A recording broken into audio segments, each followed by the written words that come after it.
Friends, स्वागत है आपका फ्री ऑनलाइन कोचिंग सेंटर में। देखिए, मैं आप लोगों को आज, जैसा कि आप लोग देख रहे होंगे, टॉपिक है हमारा गुप्त साम्राज्य। तो हमारा, जैसे मैं आप लोगों को प्राचीन इतिहास के बारे में बता रही हूँ और उसी का एक पार्ट है गुप्त साम्राज्य। देखिए, साम्राज्य क्या होता है, सबसे पहले तो हम लोग ये जानते हैं, ठीक है। जैसे हम लोगों ने मौर्य साम्राज्य पढ़ा था, उसके बाद अब गुप्त साम्राज्य पढ़ेंगे। लेकिन उसके बाद कहने का मतलब है कि साम्राज्य जो होता है वो एक ही वंश का बहुत विस्तृत रूप होता है, ठीक है। मतलब उसका पूरे भारत पे लगभग आप बोल सकते हैं जिसका पूरा साम्राज्य स्थापित होता है, उस वंश को हम लोग साम्राज्य के रूप में देखते हैं। जैसे मौर्य साम्राज्य था, फिर उसके बाद मौर्योत्तर काल आता है, ठीक है। काल मतलब समय, मौर्योत्तर काल। मौर्यों के बाद एक आता है मौर्योत्तर काल, जिसमें हम लोग छोटे छोटे वंश को देखेंगे जो कहीं कहीं पे अपने टुकड़े टुकड़े में साम्राज्य को साम्राज्य नहीं बोल सकते, वंश को स्थापित कर रखा था उन्होंने, ठीक है। देखिए, साम्राज्य और वंश, ये जैसे ये गुप्त वंश है और इनका एक पूरा साम्राज्य था, इसीलिए इसे गुप्त साम्राज्य कहा जाता है। और मौर्य वंश था और उनके लगभग पूरे भारत पे उनका शासन था, इसलिए उसे मौर्य साम्राज्य कहा जाता है। बाकी सब आप देखेंगे सबको वंश कहा जाता है, ठीक है। तो हम लोग क्या, आज हमारा टॉपिक है गुप्त साम्राज्य। इससे पहले मैंने आप लोगों को दक्षिण भारत के संगम युग के बारे में बताया था, ठीक है। क्योंकि एक तरफ जहां उत्तर भारत में मौर्योत्तर काल चल रहा था, तो उसी के समानांतर में दक्षिण भारत में संगम युग चल रहा था, इसीलिए मैंने मौर्योत्तर काल के बाद संगम युग को बताया था। और आज हमारा ये टॉपिक है गुप्त साम्राज्य, जो कि उत्तर भारतीय इतिहास से संबंधित है, ठीक है।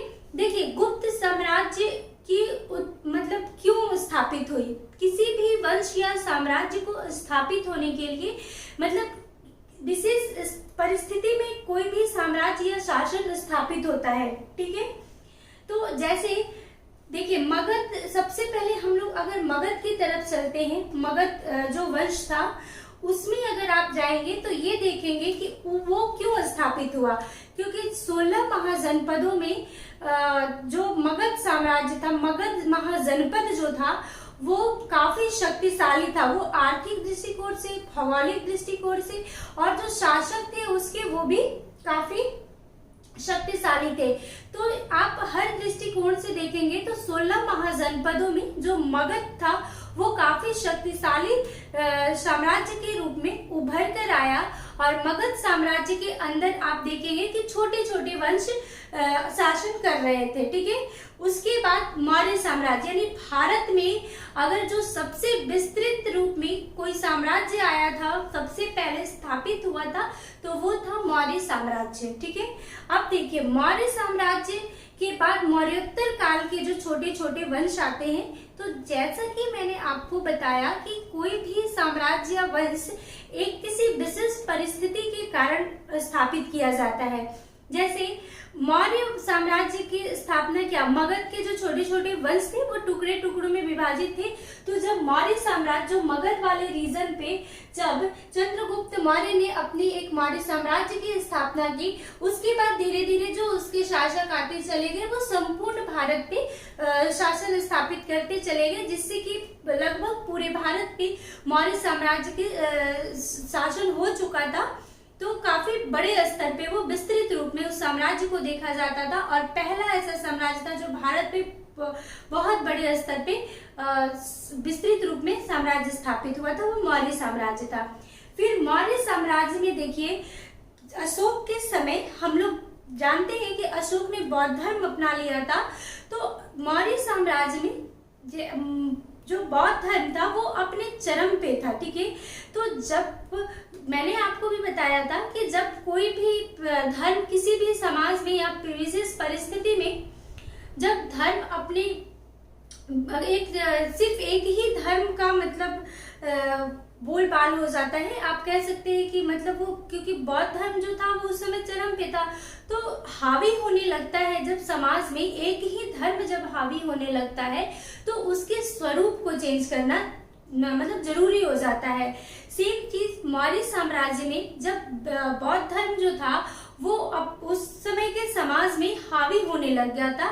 तो उस बौद्ध धर्म के विरुद्ध में ही जैसा कि हम लोग जानते हैं कि पुष्यमित्र शुंग ने ब्राह्मण धर्म शुंग वंश की स्थापना की थी। ठीक है, ये पुष्यमित्र शुंग एक ब्राह्मण था, जो कि वो मौर्य साम्राज्य का सेनापति ही था, लेकिन वो ब्राह्मण था और वो बौद्धों के विरुद्ध में ही उसने मौर्योत्तर काल में पहला जो वंश स्थापित किया था वो शुंग वंश था। ठीक है, क्लियर है। तो किसी भी वंश या साम्राज्य की जो स्थापना होती है वो एक विशेष परिस्थिति में होती है। ठीक है, तो जैसा कि अब हम लोग गुप्त साम्राज्य के बारे में पढ़ना है, तो गुप्त साम्राज्य भी यही है कि जब आप देखेंगे कि जब मौर्योत्तर काल में जो छोटे छोटे वंश थे वो टुकड़ों में भारत के विभिन्न भागों में वो शासन कर रहे थे। ठीक है, और फिर उसके बाद जो हम लोग मौर्योत्तर काल में देखते हैं कि विदेशी भी का आगमन हो चुका था। जैसे हिंद, यवन, जो शक थे, कुषाण थे, वो सब विदेशी थे, तो उन लोग भी आ गए थे। इसी वजह से गुप्त साम्राज्य की स्थापना हुई। ठीक है, और गुप्त साम्राज्य जो पहले थे, जैसे ये श्रीगुप्त थे, ये भी मौर्योत्तर काल के जो वंश थे उसके में सेनापति थे ये लोग। ठीक है, तो ये उसके बाद इन्होंने क्या किया कि धीरे धीरे अपना शासन स्थापित करना शुरू कर दिया, और सबसे पहले इन्होंने बिहार और उत्तर प्रदेश वाले क्षेत्रों में अपना शासन स्थापित किया था।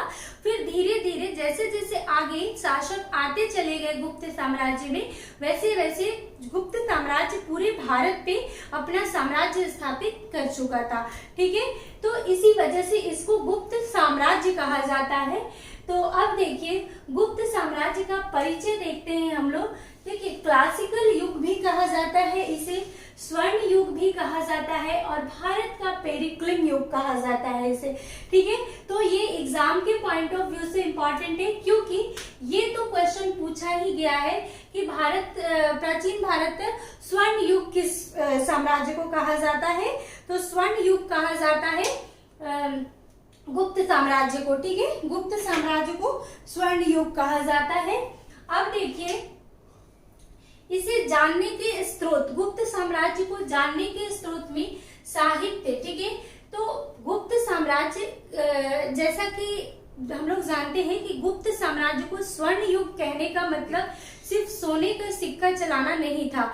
गुप्त साम्राज्य जो था उसमें साहित्य और कलाओं का विकास हुआ था। फिर आगे आप जब देखेंगे कला में, जैसे मंदिरों का निर्माण गुप्त साम्राज्य से ही शुरू हुआ था। उसके बाद बड़े स्तर पे सोने के सिक्के भी चलाए गए थे, साहित्यों का भी, जैसे कि कालिदास हो गए, ये गुप्त साम्राज्य के समय से ही है। इनकी अनेक रचनाएं, साहित्य हैं जो वो प्रसिद्ध है। तो इसी वजह से, इनकी कलाओं की वजह से, इनकी जो आर्थिक व्यवस्था अच्छी थी और ये जो मंदिरों के निर्माण की वजह से ही इन्हें स्वर्ण युग कहा जाता है। यानी कि जो गुप्त साम्राज्य था वो काफी अच्छी और विकसित अवस्था में चल रहा था ये साम्राज्य। ठीक है, जब तक परवर्ती गुप्त काल नहीं आता है, इसीलिए इसे क्लासिकल युग, स्वर्ण युग और भारत का पेरिक्लिन युग कहा जाता है। फिर स्रोत देखिए, साहित्य में देवी चंद्रगुप्तम और मुद्रा राक्षस, ये किसकी है? ये विशाखदत्त की है। ठीक है, तो ये पूछा जाता है एग्जाम में। देवी चंद्रगुप्तम और मुद्रा राक्षस विशाखदत्त की रचना है। कामसूत्र किसकी है? वात्स्यायन की है, और यह भी एग्जाम में पूछा जाता है। और ये इससे हम लोग गुप्त साम्राज्य के बारे में जान सकते हैं। और कालिदास की अनेक रचनाएं हैं। ठीक है, उसके बाद अभिलेख आइए तो प्रयाग प्रशस्ति गुप्त साम्राज्य के में जो सबसे पराक्रमी शासक समुद्रगुप्त का इतिहास को हम लोग या उसकी विजयों को बोल सकते हैं, वो प्रयाग प्रशस्ति से ही जानते हैं। ठीक है, और फिर भानुगुप्त का एरन अभिलेख जिसमें सती प्रथा का प्रथम उल्लेख है। फिर मुहरों पे लेख है जो ताम्रपत्र के अनेक अभिलेख और अन्य अभिलेख से भी हम लोग, जैसे कि चंद्रगुप्त द्वितीय का अभिलेख, कुमारगुप्त का अभिलेख, इन सब अभिलेखों से हम लोग गुप्त साम्राज्य के इतिहास की जानकारी मिलती है। ठीक है, उसके बाद मुद्रा देखिए, मुद्रा मतलब सिक्के। ठीक है, और जो गुप्त साम्राज्य के सिक्के वो बहुत महत्वपूर्ण सिक्के माने जाते हैं, क्योंकि इस सिक्के से गुप्त साम्राज्य की कला भी जानी जाती है और इसकी आर्थिक दृष्टिकोण कितनी अच्छी थी ये भी पता चलता है। क्योंकि कोई भी शासक या कोई किसी भी साम्राज्य का या वंश का शासक सोने का सिक्का वो तभी चलाएगा जब वो आर्थिक रूप से काफी विकसित हो। तो इससे क्या होता है, इनके जो सोने के सिक्के हैं, क्योंकि हम लोग जानते हैं कि समुद्रगुप्त ने और चंद्रगुप्त द्वितीय ने भी काफी मात्रा में सोने के सिक्के चलाए थे। तो क्या है, आर्थिक दृष्टिकोण उनका पता चलता है कि काफी उत्तम अवस्था में था। ठीक है, और कलाएं, क्योंकि आप देखेंगे कि उनके जो सिक्के हैं उस पे विभिन्न प्रकार के चिन्ह मिलते हैं, विभिन्न प्रकार के चिन्हों से अंकन मिलता है उनके सिक्कों पे। तो कला का भी पता चलता है और आर्थिक दृष्टिकोण से मजबूत थे ये भी पता चलता है, और विदेशी व्यापार के भी प्रमाण मिलते हैं इनके सिक्कों से। फिर यात्रा विवरण में फाह्यान, सबसे इंपॉर्टेंट ये था फाह्यान। ठीक है, वेंगसान तो हर्षवर्धन के शासनकाल में आया था, तो इसने वर्णन किया था गुप्त साम्राज्य का, लेकिन फाह्यान है वो चंद्रगुप्त द्वितीय के शासनकाल में आया था। तो ये बहुत इंपॉर्टेंट है और ये क्वेश्चन भी पूछा जाता है। ठीक है, तो चंद्रगुप्त द्वितीय के शासनकाल में फाह्यान आया था। ठीक है, और वेंगसान के विवरण से भी हमें गुप्त साम्राज्य के बारे में पता चलता है। उसके बाद देखिए प्रमुख शासक पे आते हैं, ये हम लोग का क्लियर हो गया। परिचय मैंने बता दिया, गुप्त साम्राज्य क्यों स्थापित हुआ, किन परिस्थितियों में, क्योंकि जैसे कि विदेशियों का भी आगमन हो चुका था और जो भी मरणोत्तर काल के वंश थे वो छोटे छोटे टुकड़े में भारत पे शासन कर रहे थे। तो उसी के विरुद्ध में ही गुप्त साम्राज्य के जो श्रीगुप्त ने गुप्त वंश का स्थापना किया।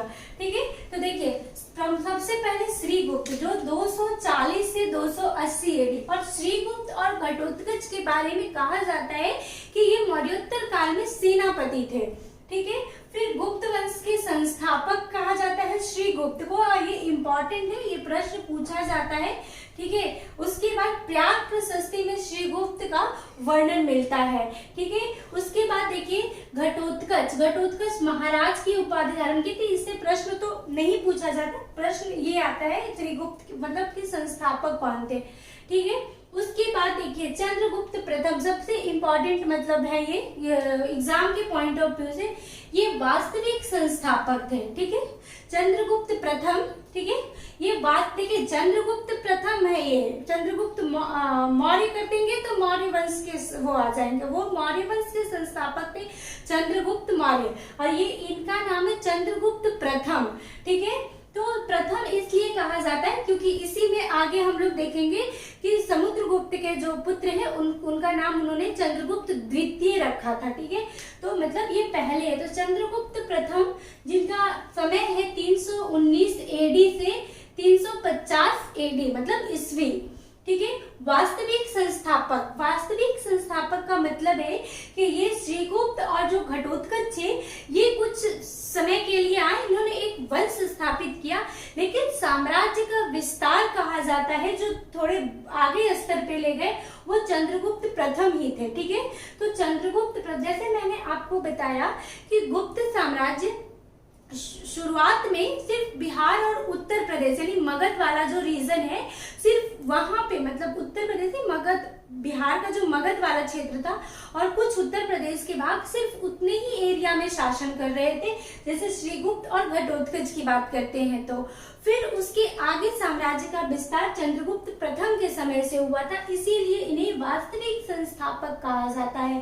ठीक है, फिर पहला गुप्त साम्राज्य थे चंद्रगुप्त प्रथम जिन्होंने महाराधिराज की उपाधि धारण की थी। तो ये इंपॉर्टेंट है, ये प्रश्न पूछा जाता है। ठीक है, महाराधिराज की उपाधि धारण की थी, ये पहले गुप्त साम्राज्य थे।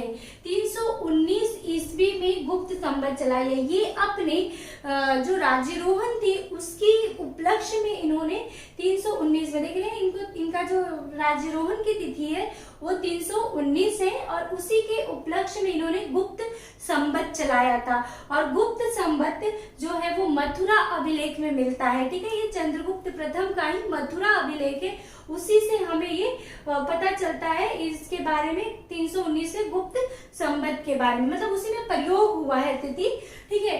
फिर विवाह, चंद्रगुप्त प्रथम का विवाह लिच्छवी कुमारी कुमार देवी से हुआ। ये इम्पोर्टेंट है क्योंकि बीपीएससी और यूपीपीसीएस में भी मैंने देखा है कि ये जैसे ये मिलाने वाला जो आता है मैच करने के लिए, उसमें ये क्वेश्चन पूछा जाता है, ठीक है।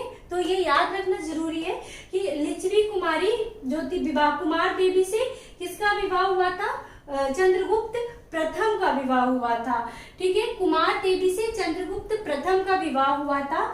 फिर देखिए विवाह के उपलक्ष्य में ही गुप्तों ने पहला सिक्का जो चलाया था उसे विवाह प्रकार या चंद्रगुप्त कुमार देवी प्रकार कहा जाता है, ठीक है। तो ये भी मैच द कॉलम में ना नाम दिया रहता है और उसके बाद सिक्कों का नाम दिया रहता है और वो मैच करने के लिए एग्जाम में आता है। अब देखिए चंद्रगुप्त प्रथम के पुत्र हैं, यानी कि ये कुमार देवी और चंद्रगुप्त प्रथम के पुत्र समुद्रगुप्त। अब समुद्रगुप्त के बारे में हम लोग अगली वीडियो में देखेंगे क्योंकि उनका काफी मतलब प्राग प्रशस्ति को भी उसके बारे में पढ़ना पड़ेगा। तो ये आज वीडियो काफी लंबा हो जाता, तो इसलिए मैंने आपको गुप्त साम्राज्य की कुछ मतलब शुरुआती बातें बता दी है। इसके बाद हम लोग समुद्रगुप्त पढ़ेंगे, चंद्रगुप्त द्वितीय पढ़ेंगे, उसके बाद आगे जितने भी है सबको पढ़ेंगे। तो ये आज के लिए ये हमारा इतना ही था। फिर अगले वीडियो में हम लोग समुद्रगुप्त के बारे में पढ़ेंगे। तो अगर आपको ये वीडियो अच्छा लगे तो लाइक शेयर और मेरे चैनल को सब्सक्राइब कीजिएगा। Thank you.